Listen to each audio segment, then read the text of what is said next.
amenitusi sana. Na leo nataka nimwambie William Ruto ya kwamba Michelle Obama once said, when they go low, you go high.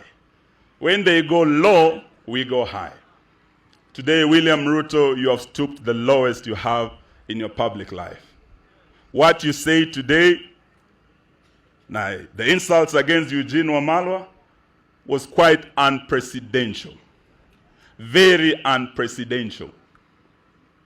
Na hii nataka nikuombe kwa heshima sana na kuheshimu. Mimi sijawahi kutusi.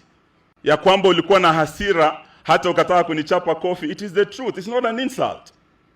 Ya kwamba ulitaka kuchapa Matiang'i kofi. It is the truth. We have witnesses. Sababu, it is about your character and what happened. Na hawanzi leo, anger management is an issue that you have. Sababu hata wakati ya Moi, ulichapa marehemu William Chesire, my brother-in-law. It is on your record.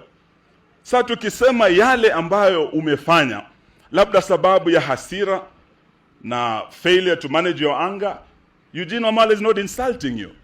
So why would you come home to insult me?